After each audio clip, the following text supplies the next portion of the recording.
मुख्यमंत्री दिया कुमारी जी, मैम बहुत बहुत स्वागत है आपका।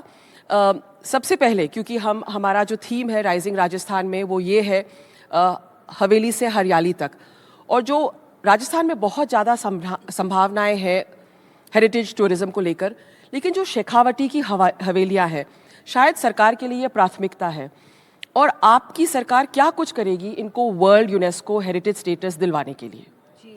बहुत बहुत धन्यवाद। एनडीटीवी का मैं बहुत बहुत धन्यवाद देती हूँ कि आपने मुझे यहाँ आमंत्रित भी किया, और जो ये कॉन्क्लेव आपने शेखावटी में ही किया है उसके लिए भी आपका बहुत बहुत आभार।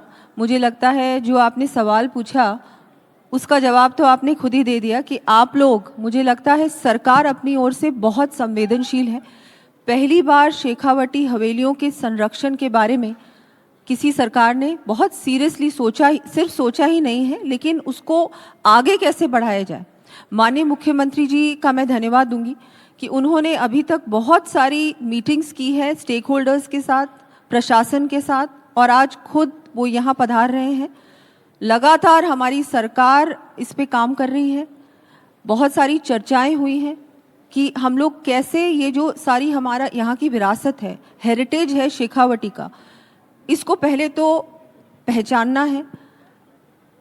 इसका पूरा सर्वे भी चल रहा है, आइडेंटिफिकेशन भी हो गया है कि ऐसी कौन कौन से क्लस्टर्स हैं, ऐसे कौन कौन से हमारे यहाँ पर क्षेत्र हैं जहाँ पर ज़्यादा हवेलियाँ हैं और इस तरह का हेरिटेज स्ट्रक्चर्स बहुत सारे हैं। उनको कैसे हम लोग बचा सकते हैं, आइडेंटिफाई कर सकते हैं, उसको वहाँ पर क्या क्या आवश्यकताएं हैं, मूलभूत आवश्यकताएं हैं। वहाँ के जितने भी हवेली ओनर्स हैं उनके साथ भी हम लोग लगातार कॉन्वर्सेशन कर रहे हैं कि वहाँ पर हम लोग क्या कर सकते हैं, ऐसे कौन से लॉज लेके आ सकते हैं। नोटिफिकेशंस ऑलरेडी एग्जिस्ट करते हैं, यूडीएच के द्वारा बहुत सारे नोटिफिकेशंस ऑलरेडी हैं, बहुत सारे कानून ऑलरेडी हैं।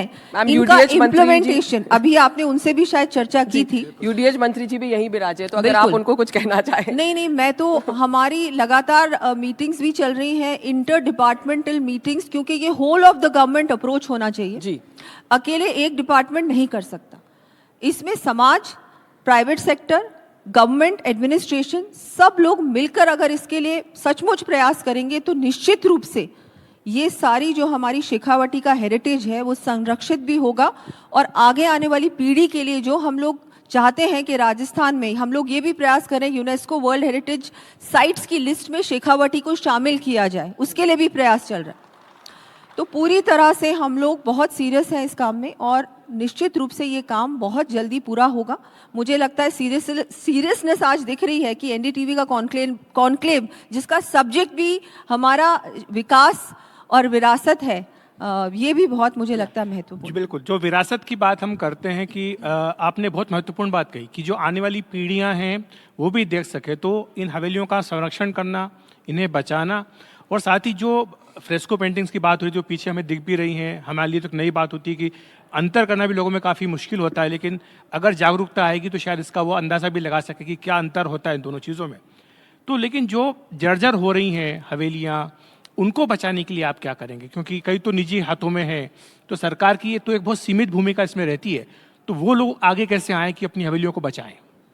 बिल्कुल, आपने सही कहा कि सरकार बहुत ज़्यादा इन्फोर्स नहीं कर सकती क्योंकि ये प्राइवेट हवेलियां हैं ज़्यादातर, लेकिन हम लोग एक तो अवेयरनेस क्रिएट कर सकते हैं जो हम लोग कर रहे हैं। एक, इनको कुछ हद तक प्रशासन भी प्रयास कर रहा है और मुझे लगता है सक्सेसफुली कर रहा है कि इनको हम रोकें। अगर कोई अपनी पुरानी हवेली बेच रहा है तो कम से कम ये तो हम लोग कर सकते हैं कि वो उसका जो मूल स्वरूप है उसको डिस्ट्रॉय नहीं करे, उसको ना बिगाड़े।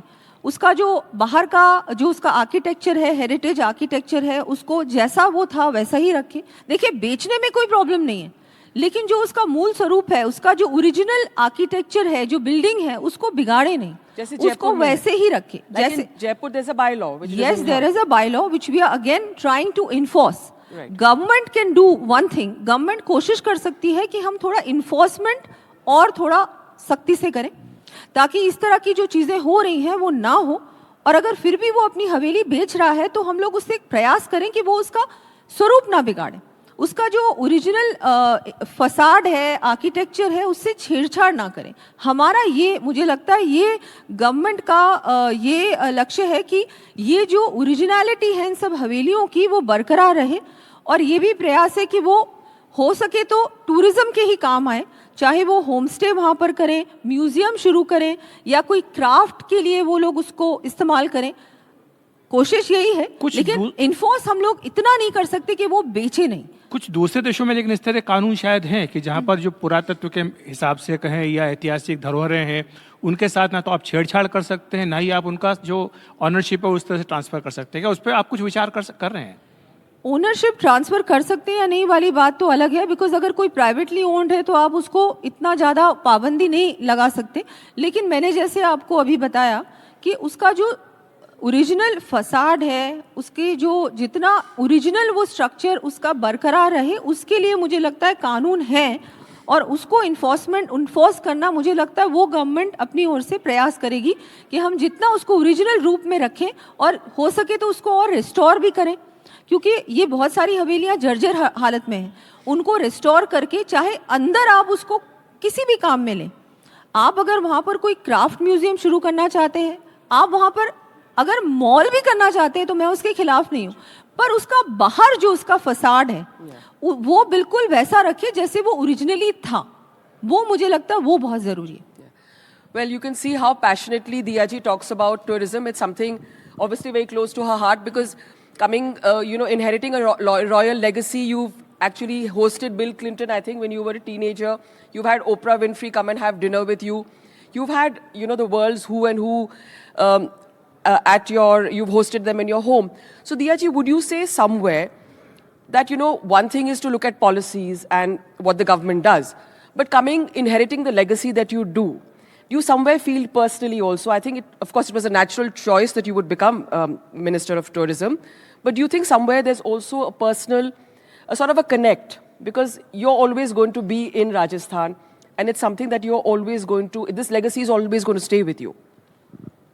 I would say that yes, I guess yes, there is of course a lot of personal interest, and I've always been involved in this sector. But I think also it's very important, I guess, that understanding probably comes a little bit more easily. If one has been involved in it, one has seen how these things are protected, how the restoration process is, how the conservation process is. Yes, I guess that does help. But I think क्या है कि अब जो है, मैं अब जैसे government में हूँ, अब ये पोजीशन है मेरी, तो मुझे लगता है रिस्पॉन्सिबिलिटी बहुत बड़ी है। और इसमें सारे जो स्टेक होल्डर्स हैं, समाज हैं, यूथ है, वो सब लोग भी इसको समझें। मेरी रिस्पॉन्सिबिलिटी ये नहीं है कि मैं खुद क्या कर सकती हूँ, लेकिन सबको एक साथ लेके हम लोग क्या कर सकते हैं कलेक्टिवली, वो मुझे लगता है बहुत बड़ा काम है। और इस सरकार में, भारतीय जनता पार्टी की सरकार है राजस्थान में, और मुख्यमंत्री जी भी बहुत इसमें सीरियस हैं इस काम के लिए कि नहीं, मुझे टूरिज्म को बढ़ाना है, विरासत को बढ़ाना है, विकास भी करना है, पर विरासत के साथ लेकर करना है। माननीय प्रधानमंत्री जी भी कहते हैं कि विकास भी और विरासत भी।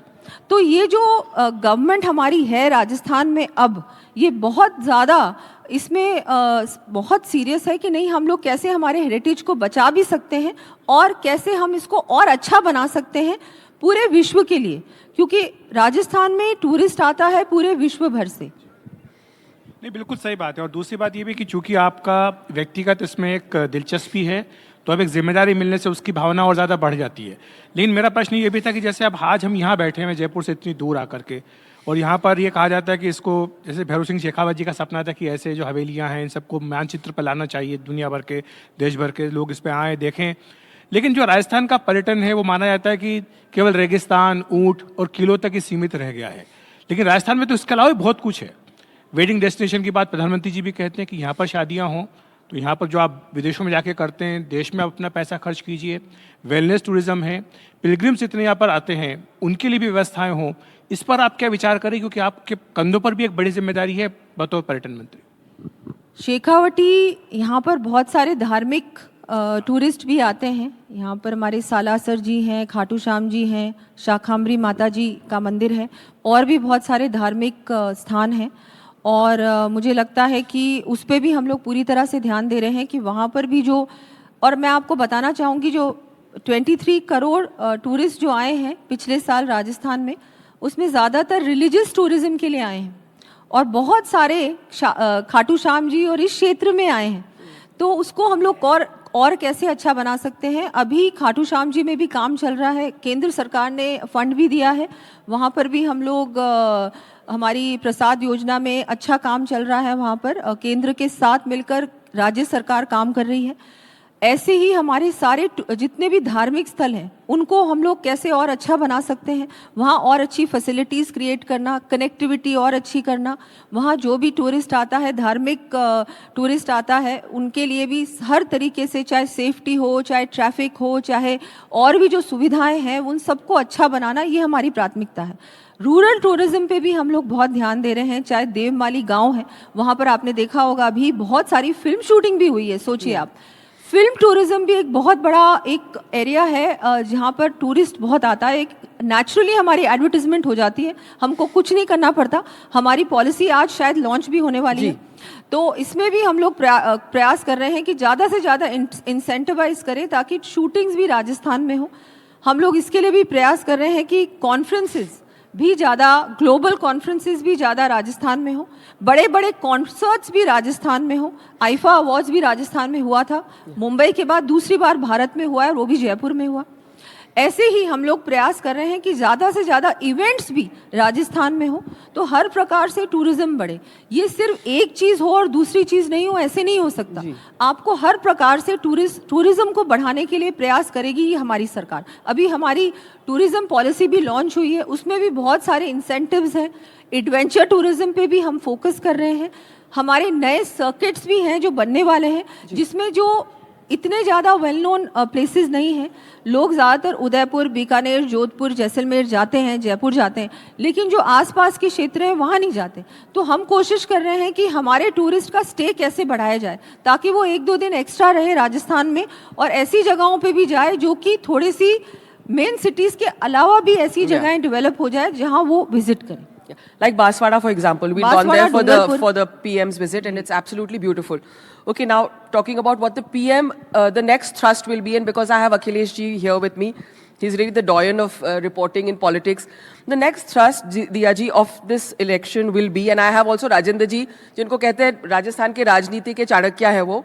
So the next thrust is going to be women's representation in politics, probably in the next election, MLA election, and in the next MP election. How do you see that participation?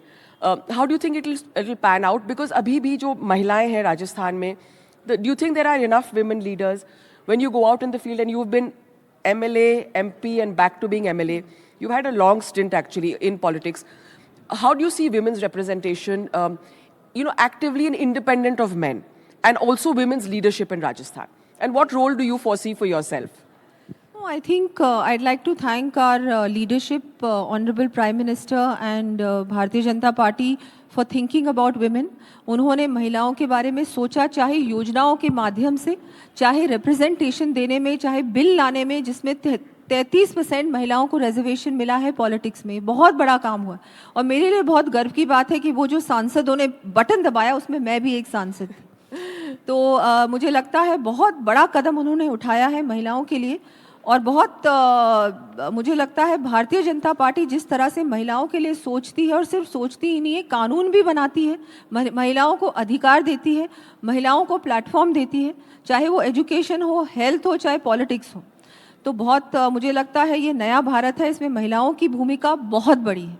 We are 50% of the population, but I think we do affect the other 50% also, because महिला घर पे जो निर्णय लेती है वो पुरुष उसको फॉलो करता है, ये हम सब जानते हैं और मानते भी हैं।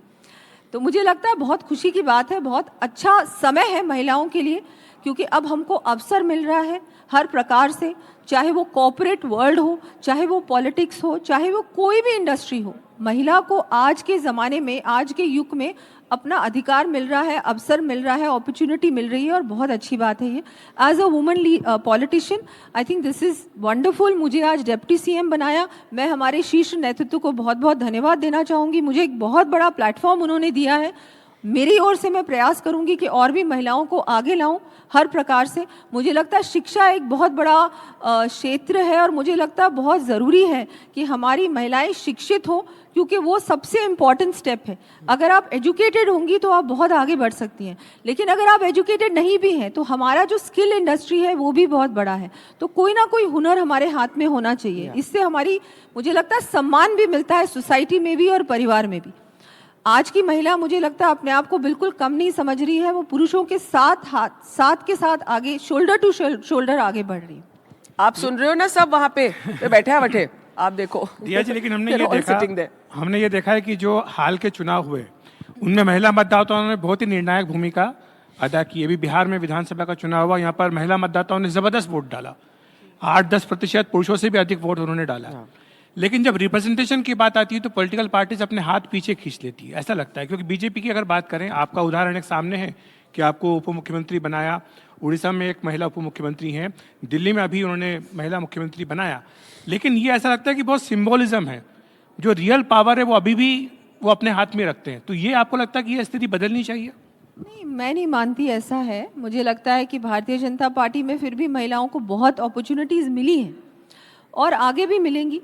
और जो 33% आरक्षण के बाद तो मुझे लगता है कि डेफिनेट है कि मिलेंगी ही मिलेंगी, उसमें कोई वो नहीं। हमारे संगठन में भी इनफैक्ट हमारी यहाँ की जिलाध्यक्ष भी महिलाएं हैं, तो हमारे संगठन में भी अभी से, पहले से ही, ये तो आरक्षण बाद में आया, उससे पहले से ही हम लोग महिलाओं को उनका रिप्रेजेंटेशन हो रहा है। तो ये मुझे लगता है कि बहुत खुशी की बात है। और जिस तरह से मोदी जी काम कर रहे हैं महिलाओं को आगे बढ़ाने में, आत्मनिर्भर बनाने में, मुझे लगता है इससे पहले किसी ने ऐसा सोचा भी नहीं था और ये सचमुच में ग्राउंड पे हो रहा है और नजर आ रहा है। लेकिन आपके भी नाम के आगे डिप्टी लगाया हुआ है, सीएम तो हैं आप लेकिन डिप्टी सीएम है, तो डिप्टी नहीं हटना चाहिए आपको लगता है? नहीं, मैं बहुत खुश हूँ डिप्टी सीएम के पद से और मुझे लगता है कि देखिए आप, ये भी बहुत बड़ी अपॉर्चुनिटी है। इससे पहले किसी ने सोचा भी नहीं था कि एक महिला डिप्टी सीएम बन सकती है। तो मुझे लगता है जिस तरह से हमारी पार्टी सोचती है, जो सोच बदली है, चाहे हम योजनाओं को उठा के देख लीजिए, बेटी बचाओ बेटी पढ़ाओ के बारे में किसने सोचा? मोदी जी ने सोचा। स्वच्छ भारत के बारे में, शौचालय बनाने के लिए किसने सोचा? मोदी जी ने सोचा। ट्रिपल तलाक, उज्ज्वला योजना के बारे में किसने सोचा? मोदी जी ने सोचा। तो ये सारी चीजें लेके आए महिलाओं को और सशक्त बनाने के लिए, इंडिपेंडेंट बनाने के लिए, आगे बढ़ाने के लिए। Also triple talaq. I mean, that was one game changer really for the Modi government. Yes. Just one question here, since we are talking about women's issues. Would you say your government is absolutely committed to ending child marriage? I know legislation is a separate issue, but you know what, community stakeholders, social awareness, and that's something that it's been an issue in Rajasthan, not only Rajasthan, across North India. Would you say that your government is committed to ending child marriage or doing everything to make sure it ends? Yes, we are very committed towards ending child marriage. I think इसमें बहुत ज़रूरी है कि जो local governments हैं, local लोग हैं, समाज है, समाज में सोच बदलना, ये बहुत मुझे लगता है ज़रूरी है। ये सारी जो हमारी समाज में इस तरह की नीतियाँ हैं, इनमें जो बदलाव लाना है, उसमें समाज की सोच बदलना ज़रूरी है। मैं आपको दोबारा रिपीट करूँगी, जिस तरह से ये सारी योजनाओं का मैंने बोला ना आपको, बेटी बचाओ बेटी पढ़ाओ, इसका क्या मतलब है? अगर बेटी बढ़ेगी, बेटी पढ़ेगी, बेटी को आप आगे बढ़ाएंगे, पढ़ाएंगे, अवसर देंगे, तो ऑटोमेटिकली ये सारी चीज़ें हैं, चाइल्ड मैरिज है या और कोई चीज़ है, ये सब चीज़ें बदलेंगी, सोच बदलेगी समाज की। उसके लिए भी हमारी गवर्नमेंट तो पूरी तरह से कमिटेड है कि हम इस तरह की चीज़ को बिल्कुल रोकेंगे और ये सब चीज़ें रुकनी चाहिए। एक बात होती है कि 2047 तक भारत को विकसित राष्ट्र बनाना है। प्रधानमंत्री मोदी जी कई बार इस बात को कह चुके हैं। विकसित भारत तो जाहिर सी बात है कि तब बनेगा जब विकसित राज्य होंगे। तो राजस्थान विकसित बने, इसके लिए आपकी सरकार ने कोई अपनी एक योजना तैयार की है? किसी दिशा में आप इस पे काम कर रहे हैं? क्योंकि 2 साल आपकी सरकार के पूरे हो चुके हैं। देखिए, हमारा जो विकसित राजस्थान का हमने अभी लॉन्च भी किया था, हमारी पूरी योजना, हमारी जो हमने जो बुकलेट है उसको भी लॉन्च कर दिया है कि हमारी आगे की क्या प्लानिंग है 2047 तक राजस्थान को कैसे विकसित बनाया जाए। उसके लिए पूरा योजनाबद्ध तरीके से हर डिपार्टमेंट ने अपना रोड मैप बनाया है। उसको अभी कुछ ही दिन पहले सीएम साहब ने लॉन्च भी किया था। देखिए, इसमें काम करना पड़ेगा हर प्रकार से, through policy, through I think legislation हम लोगों को काम करना है राजस्थान में भी, क्योंकि जब भारत विकसित बनेगा तो राजस्थान का योगदान बहुत बड़ा होगा। तो हर प्रकार से अलग अलग क्षेत्र में हम लोगों को काम करना है, चाहे वो इंफ्रास्ट्रक्चर हो, चाहे वो महिलाएं हो, चाहे किसान हो, चाहे युवाओं को रोजगार देने की बात हो। हर प्रकार से राजस्थान को एक विकसित राजस्थान बनाने की ओर हम लोग बढ़ रहे हैं।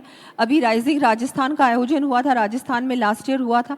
उसमें भी हमने देखा कि 35 लाख करोड़ के MOU साइन हुए थे, उसमें से लगभग 8 लाख करोड़ के MOUs एक्चुअली ग्राउंड ब्रेकिंग पे आ गए हैं। तो इंडस्ट्री भी हम लोग प्रयास कर रहे हैं कि ज़्यादा से ज़्यादा इंडस्ट्री राजस्थान में आए। राजस्थान पूरी तरह से तैयार है, चाहे मैन्युफैक्चरिंग हो, चाहे टेक्नोलॉजी हो, चाहे एजुकेशन हो। हर प्रकार से राजस्थान आज मुझे लगता है इस मोड़ पे खड़ा है कि राजस्थान किसी भी राज्य से किसी प्रकार से कम नहीं है। हम लोग हमारी पॉलिसीज़ को हम लोग लेके आए हैं, बहुत सारी पॉलिसीज़ इस वर्ष लॉन्च हुई हैं, इनको भी हम लोग धरातल पर लाने का काम कर रहे हैं। तो हाँ, राजस्थान जैसे भारत आगे बढ़ेगा वैसे वैसे राजस्थान भी बढ़ेगा। डबल इंजन की सरकार है राजस्थान में, तो निश्चित रूप से राजस्थान भी विकसित राजस्थान की ओर बहुत तेजी से बढ़ रहा है। Priya ji, one thing that we've seen, of course, the policies are in place, and Rajasthan is an extremely tourist-friendly state. But post-COVID, there's been a slump in inbound tourism. Foreigners coming inside. So a lot of domestic tourism, a lot of wedding tourism. What will your department do to improve inbound? That is an area which is, I think, a concern for everyone. After Covid के बाद foreign tourist में कमी आई है, तो उसमें हम लोग कोशिश कर रहे हैं through attending. We have attended many international travel marts, we have participated, we are doing a lot of global branding and advertising also now. Also I think we have to sit with the private sector, because many times ये बात सामने आती है कि hotel rates बहुत ज़्यादा हैं, शादियां होती हैं उस समय होटल रूम्स नहीं मिलते हैं, ये एक एरिया ऑफ कंसर्न होता है। तो उसमें क्या है, प्राइवेट सेक्टर और गवर्नमेंट को एक साथ मिलकर कुछ आगे की प्लानिंग करनी पड़ेगी कि इसको कैसे बदला जाए। उसके अलावा मुझे लगता है कि कनेक्टिविटी पे भी हम लोग ने अच्छा काम किया है। बहुत सारे जो अब कनेक्टिविटी हमारी राजस्थान की भी इंटरनेशनल कनेक्टिविटी हो गई, बहुत सारे इंटरनेशनल फ्लाइट्स डायरेक्टली राजस्थान आ रहे हैं, जयपुर आ रहे हैं, उदयपुर भी आने वाले हैं, कोटा में भी एयरपोर्ट बन रहा है। ऐसे हमने बहुत प्रयास किया है कि हमारी कनेक्टिविटी इंप्रूव हो, रेलवे कनेक्टिविटी इंप्रूव हो, रोड इंफ्रास्ट्रक्चर बहुत अच्छा हो गया राजस्थान में। हर प्रकार से मुझे लगता है जिस तरह से क्योंकि काम बहुत करना पड़ा है कोविड के बाद, लोगों का मन बनाना, स्पेशली जो फॉरेन टूरिस्ट है कि तुमको भारत आना चाहिए, पहली बात तो वो भारत आए, भारत के बाद वो राजस्थान आए। इसमें पूरी तरह से हम लोग प्राइवेट सेक्टर के साथ काम कर रहे हैं, केंद्र सरकार के साथ काम कर रहे हैं कि ऐसा हम लोग क्या कर सकते हैं जिससे ज़्यादा से ज़्यादा ग्लोबल टूरिस्ट, इंटरनेशनल टूरिस्ट फिर से राजस्थान विजिट करें। आपने भी कहा कि एक पॉलिसी अभी सरकार जारी करने जा रही है फिल्म टूरिज्म को लेकर के, थोड़ी देर में मुख्यमंत्री जी आएंगे, वो करेंगे। पर क्या हाइलाइट्स हो सकती हैं, किस तरह से, जहाँ पर हम बैठे हैं, जिस टाउन में हम हैं, यहाँ पर भी कुछ फिल्मों की शूटिंग्स हुई हैं, 3 इडियट्स की मुझे बताया गया, और भी कुछ फिल्में जिनकी शूटिंग यहाँ पर हुई है। यहाँ पे हुई है। And Akhilesh, if you look back at the thing, the guide, most famous was Devanand's guide, and that lovely, beautiful scene, with Wahida Rahman in Udaipur. Then, of course, you had Shah Rukh Khan's Paheli. So, yes, Rajasthan has been absolutely, and you've also had a lot of shoots in Jaipur as well. Jodha Akbar for one. We've had many shootings, and I think even now there are lots of shootings that still happen. OTT is a big platform. A lot of OTT series also have been shot in Rajasthan of late. So the film policy, I think when we launch it, then we will talk about it. There's so many things. We are incentivizing more and more people to come and shoot in Rajasthan and do more film shootings, and trying to see how we can encourage that more. Yes. आपने connectivity की बात की, लेकिन मुझे लगता है अभी भी उस फ्रंट पर काफ़ी कुछ करने की ज़रूरत है, क्योंकि जैसे मान लीजिए आपको यहाँ भी आना है तो आपको ट्रेन से भी सीधे ट्रेन आपकी यहाँ पर नहीं आती है, फ्लाइट तो जयपुर में, आप दिल्ली तक आपको आना होगा। तो ये कनेक्टिविटी कैसे बढ़ाई जाए, सड़कें और ज़्यादा अच्छी हो सकें, इसके लिए आप क्या करेंगे? वैसे राजस्थान की सड़कें और अगर आप राज्यों से कंपेयर करेंगे तो बहुत अच्छी है, हमारा इंफ्रास्ट्रक्चर बहुत अच्छा है और धीरे धीरे और अच्छा हो रहा है। मैं ये कहूँगी कि शेखावटी एक्चुअली आजकल क्या हो गया है, लोग ना सिर्फ डेस्टिनेशन ही नहीं पर जो पूरा एक्सपीरियंस है, मैं तो मानती हूँ कि जब कोई जयपुर से निकलेगा और यहाँ तक आएगा तो रास्ते में वो जगह जगह रुके तो और भी इंटरेस्टिंग हो जाएगी उसकी जर्नी। तो हम लोग उसके लिए भी प्रयास कर रहे हैं कि अलोंग द वे ऑल्सो जहाँ हमारा रोड इंफ्रास्ट्रक्चर है वहाँ भी बहुत अच्छी अच्छी जगह हो सकती है जहाँ वो बीच में रुकेगा, वहाँ भी वो कुछ कर सकता है, उसके बाद वो कहीं और रुकेगा। तो I think even the journey can be very interesting. So it is not only about having more airports. I think how many airports can you really have? अगर जयपुर से 2 घंटे कोई जगह है तो वहाँ एयरपोर्ट होना असंभव है, नहीं हो सकता। हाँ, लेकिन एयर स्ट्रिप हो सकती है, उसके लिए हम लोग प्रयास कर रहे हैं। ऐसे चाहे सवाई माधोपुर हो, चाहे हम लोग बांसवाड़ा डूंगरपुर की बात करें, इन एरियाज़ में हम लोग प्रयास कर रहे हैं कि कोई ना कोई एयर स्ट्रिप्स हो जाए, हेलीपैड वगैरह तो है ही, तो जिससे कि लोग अगर कोई आना चाहे तो उससे भी हम लोग प्रयास कर रहे हैं कि आए। हम लोग पीपीपी मोड पे भी इसके लिए प्रयास कर रहे हैं कि ज़्यादा से ज़्यादा हम लोग प्राइवेट प्लेयर्स के साथ भी इस चीज़ को कैसे इम्प्रूव कर सकते हैं, जिससे कि अगर कोई चार्टर भी करना चाहे या बहुत सारे इस तरह के मॉडल्स हैं उसको भी हम लोग कोशिश कर रहे हैं कि हम लोग करें। लेकिन मुझे लगता है कनेक्टिविटी, रोड कनेक्टिविटी अगर अच्छी है तो मुझे लगता है half the problem is solve. आजकल लोग दिल्ली से जयपुर ज़्यादातर एक्सप्रेसवे में ही आ रहे हैं, कितने लोग अब फ्लाइट से आ रहे हैं? नहीं आ रहे। तो मुझे लगता है रोड कनेक्टिविटी मुझे लगता है कि राजस्थान जैसे राज्य के लिए बहुत इम्पॉर्टेंट है और उस पर हम लोग बहुत अच्छी तरह से, बहुत तेज़ी से काम कर रहे हैं। और जो आपने हवेली की बात की थी शुरुआत में, आपने जिक्र भी किया था, लोगों ने इसका तालियां बजा करके स्वागत भी किया था, उस पर अगर थोड़ा विस्तार से बता सके क्या प्रयास कर रही हैं आप ताकि जो यूनेस्को की लिस्ट है हेरिटेज की उसमें यहाँ की हवेलियाँ आ सकें? उसके लिए आपने क्या प्रयास किया है? नहीं, उसके लिए हम लोग अप्लाई करेंगे सबसे पहले तो, और जो हम लोग अभी काम कर रहे हैं, अभी हमने आइडेंटिफाई की है मोर देन 600 हवेलीज़ को आइडेंटिफाई ऑलरेडी किया है और क्लस्टर्स को भी किया है जहाँ पर ज़्यादातर ये हेरिटेज स्ट्रक्चर्स हैं। उसके बाद हम लोग यूनेस्को के पास जाएंगे और वहाँ हमारी बात को रखेंगे कि इनका प्रोटेक्शन बहुत ज़रूरी है और मुझे लगता है यूनेस्को भी इस बात को समझेगा। तकरीबन 9 UNESCO heritage sites already Rajasthan में एग्जिस्ट करते हैं, तो मुझे लगता है राजस्थान हमारा I think it is the सबसे ज़्यादा यूनेस्को वर्ल्ड हेरिटेज साइट शायद राजस्थान में ही है।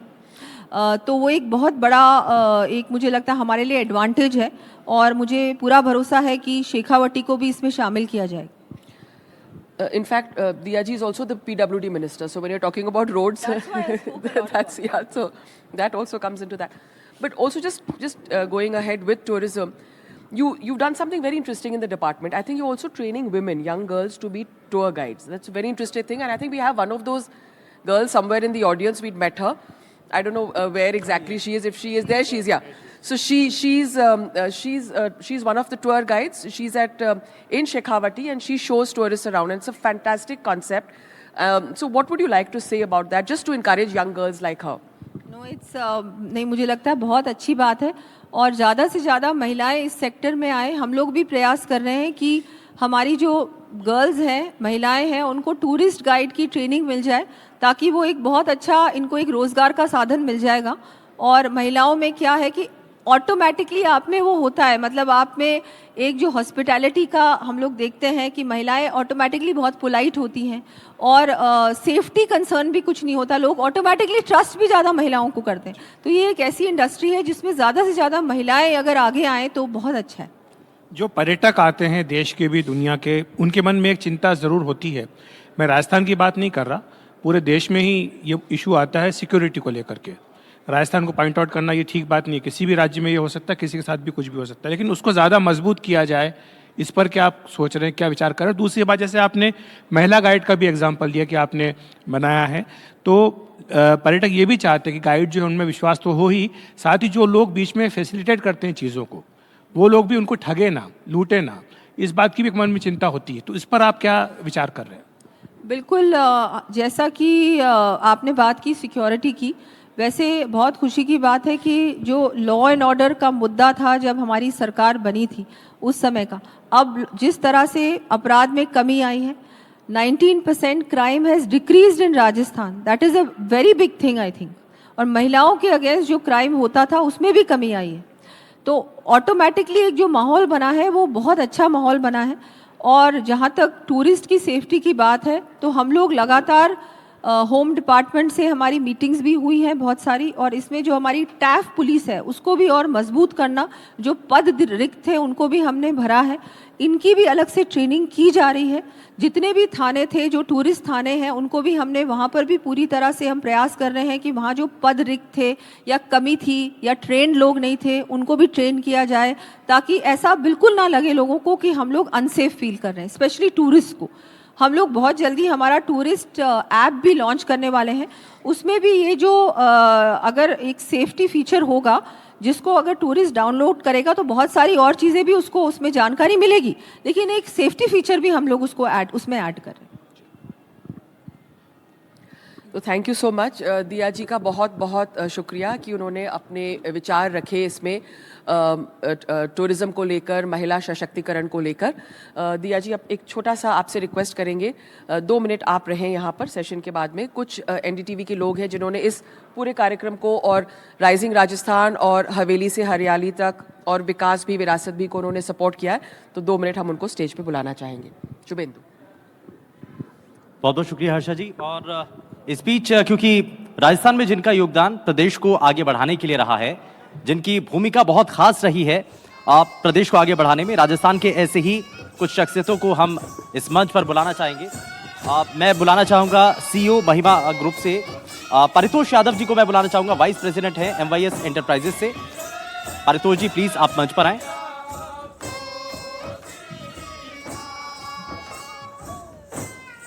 एक बार तालियों के साथ स्वागत कर दीजिए। दरअसल में राजस्थान में विकास हर क्षेत्र में हो रहा है और आगे बढ़ाने के लिए हर एक तबका उसमें महत्वपूर्ण भूमिका निभा रहा है।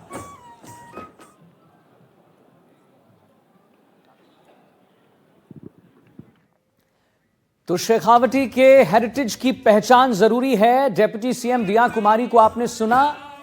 लगातार आपको महा कवरेज हम दिखा रहे हैं एनडीटीवी राजस्थान पर। फिल्म शूटिंग के लिए बेस्ट डेस्टिनेशन है राजस्थान।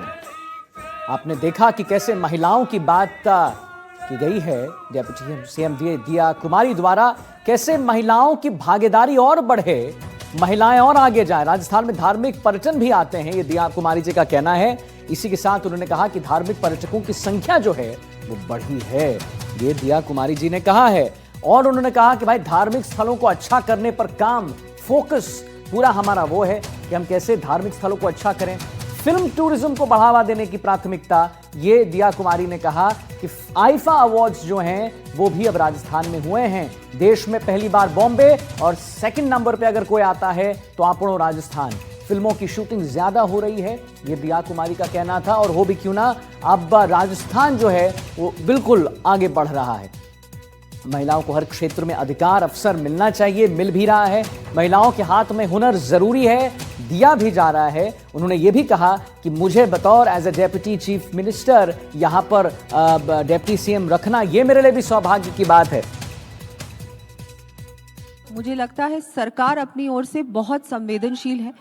पहली बार शेखावटी हवेलियों के संरक्षण के बारे में किसी सरकार ने बहुत सीरियसली सोचा, सिर्फ सोचा ही नहीं है, लेकिन उसको आगे कैसे बढ़ाया जाए। माननीय मुख्यमंत्री जी का मैं धन्यवाद दूंगी कि उन्होंने अभी तक बहुत सारी मीटिंग्स की है स्टेक होल्डर्स के साथ, प्रशासन के साथ। लगातार हमारी सरकार इस पे काम कर रही है। बहुत सारी चर्चाएं हुई हैं कि हम लोग कैसे ये जो सारी हमारा यहाँ की विरासत है, हेरिटेज है शेखावटी का, इसको पहले तो पहचानना है। इसका पूरा सर्वे भी चल रहा है, आइडेंटिफिकेशन भी हो गया है कि ऐसी कौन कौन से क्लस्टर्स हैं, ऐसे कौन कौन से हमारे यहाँ पर क्षेत्र हैं जहाँ पर ज़्यादा हवेलियाँ हैं और इस तरह का हेरिटेज स्ट्रक्चर्स बहुत सारे हैं। उनको कैसे हम लोग बचा सकते हैं, आइडेंटिफाई कर सकते हैं, उसको वहाँ पर क्या क्या आवश्यकताएं हैं, मूलभूत आवश्यकताएं हैं। वहाँ के जितने भी हवेली ओनर्स हैं उनके साथ भी हम लोग लगातार कॉन्वर्सेशन कर रहे हैं कि वहाँ पर हम लोग क्या कर सकते हैं, ऐसे कौन से लॉज लेके आ सकते हैं। नोटिफिकेशंस ऑलरेडी एग्जिस्ट करते हैं, यूडीएच के द्वारा बहुत सारे नोटिफिकेशंस ऑलरेडी हैं, बहुत सारे कानून ऑलरेडी हैं। हमारी लगातार मीटिंग्स भी चल रही हैं, इंटर डिपार्टमेंटल मीटिंग्स, क्योंकि ये whole of the government approach होना चाहिए जी। अकेले एक डिपार्टमेंट नहीं कर सकता।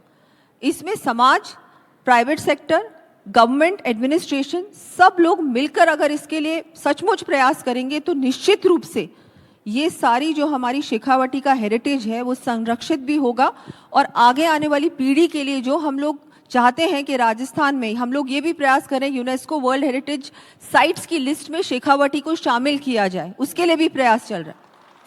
तो पूरी तरह से हम लोग बहुत सीरियस हैं इस काम में और निश्चित रूप से ये काम बहुत जल्दी पूरा होगा। अगर कोई अपनी पुरानी हवेली बेच रहा है तो कम से कम ये तो हम लोग कर सकते हैं कि वो उसका जो मूल स्वरूप है उसको डिस्ट्रॉय नहीं करे, उसको ना बिगाड़े, उसका जो बाहर का जो उसका आर्किटेक्चर है, हेरिटेज आर्किटेक्चर है, उसको जैसा वो था वैसा ही रखे। देखिए बेचने में कोई प्रॉब्लम नहीं है, लेकिन जो उसका मूल स्वरूप है, उसका जो ओरिजिनल आर्किटेक्चर है, जो बिल्डिंग है, उसको बिगाड़े नहीं, जैसे उसको वैसे ही रखे। जैसे Jaipur there's a bylaw which yes, there is a bylaw which we are again trying to enforce.